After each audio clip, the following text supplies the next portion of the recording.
with your car sounds on that pinned post. So, Aston Martin, I was getting to this here and talking about how I actually realized there's a slight Toyota connection to it even, which I didn't even think about. But Aston Martin has been in some dire straits.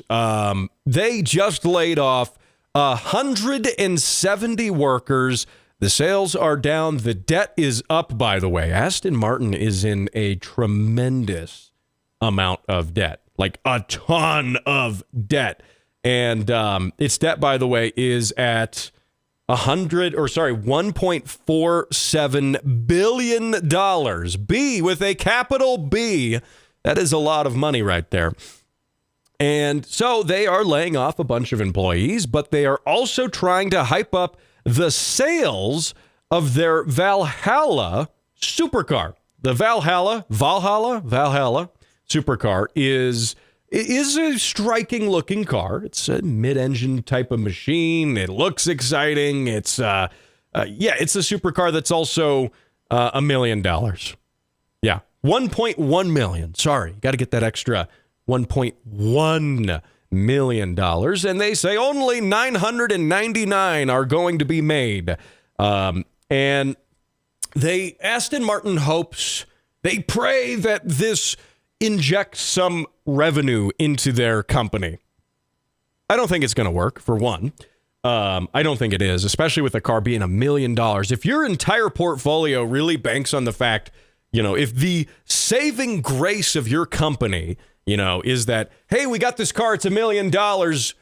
Yeah, we'll sell it for $1 million. Okay, great. That'll get us out of debt, because you are assuming that there are enough people to buy these for $1 million. And maybe they are, maybe there are, but I don't think that's going to sell very well. So, and perhaps they think it won't sell very well either, because they are also liquidating some of the interesting cars from their private collection. Aston Martin, a few years ago, built something called a Signet, a Cygnet, Signet.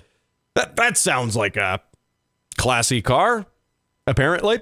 Anyway, so they built this Signet, and the Signet is really so. What it was a bid for Aston Martin to get their rating for carbon emissions down, to get the governments of the world to say, oh, yeah, Aston Martin, you guys make efficient cars, and we'll give you a credit for that. Now, of course, V8 supercars and luxury cars are not going to be efficient. So they needed something to bolster their efficiency, again, to the eyes of the governments around the world, and probably more so in Europe, of course, where things are a little more stringent when it comes to emissions. So they partnered up with Toyota to build the Scion, or the Toyota IQ/Scion IQ. It's basically a smart car. If you're picturing it here on the radio right now, it is basically a smart car. It looks just like that, except it's built by Toyota. Now, Aston Martin came along and put their badge on it and said, see, we built an Aston Martin. Because that's what people who buy Aston Martins want, obviously. Now, granted, this is an older car. It's now out of production. But at some point, somebody at Aston Martin, someone who bought one of these Signets, said that, hey, I want one of those, but with a V8. So Aston Martin's special vehicles division decided to build a wide-body Signet. The wheels stick out like 8 inches from the body. It's got fender flares and a 400 horsepower V8, all crammed into this dinky little smart car looking thing. And I think this is fantastic, actually. Now, the car, they only made one of these. It's in a nice British racing green, or a Buckinghamshire green, as Aston Martin calls it. It's got racing seats in it. It has a roll cage built into it. It's quite an interesting car, I will say. And it is now for sale. So the original owner had the car for a bit and then gave it back to Aston Martin, and then it lived in Aston Martin's private collection, I guess their museum or whatever, and now they're selling it. And I think it's funny, because I don't think the rest of the automotive media is connecting the dots. They're saying, hey, they're selling this interesting thing. Other story, oh, they are nearing bankruptcy.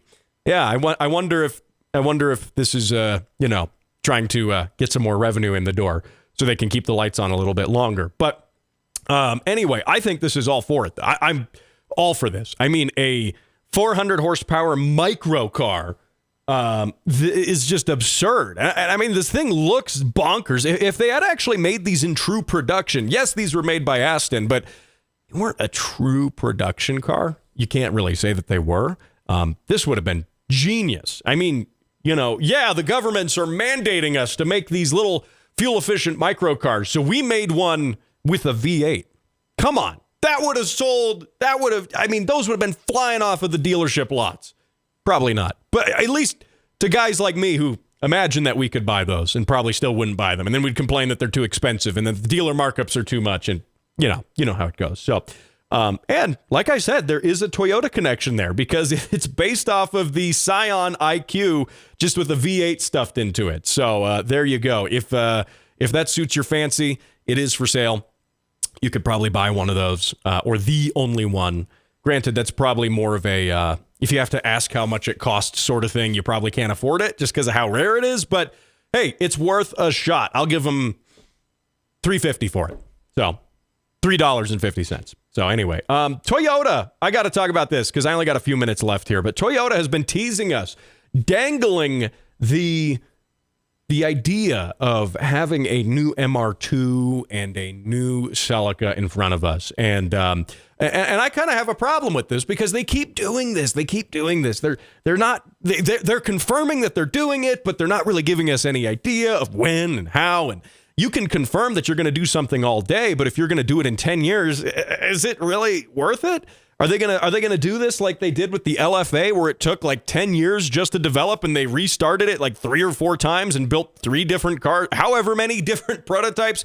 Who knows? But the fact is that it is very promising at this point because they're doing a lot with test mules and things like that you wouldn't be spending this money building these test mules that aren't going into motorsports necessarily, not right now, and just building them for no reason. Like a great example is they've got the GR Yaris, except they built a mid-engine test mule Yaris. Why did they do that? Why? Just because they felt like building a mid-engine Yaris? I mean, sure, but at the end of the day, Toyota's a company that needs to make money, and they make money, granted, by selling daily consumer cars, but they're not just building one-off prototypes for giggles. They're doing that. They're only green-lighting projects like that because a manager there somewhere is saying that, hey, if this works really well, we'll see the response on it. Let's maybe push these into production, or maybe we'll do like we'll do them as a production, but maybe a rare run to start with just to gauge how people like them. But Car and Driver does report now that both the Celica and the MR2 could be coming sooner than we think. And they say, Car and Driver, we don't want to get too into the weeds with the rumor mill stuff, but once you start getting it from these bigger publications, there's a little more credence to it. They're saying possibly the new G20E turbocharged 2-liter 4-cylinder, so it's not quite the same 3-liter 4-bangers we already have in some of those cars. But I just want Toyota to get on with it and do it. They keep saying that they're pro car guy, that they're run by enthusiasts who enjoy cars. Show us that you enjoy cars, Toyota. Show us. Don't have Subaru build you a BRZ GR86 thing. You show us, Toyota. And if you actually make it affordable and not $100,000, maybe we'll buy it. So, hey, thanks for listening to the Automotive ADHD show. Remember to catch this show every single week on the radio, as well as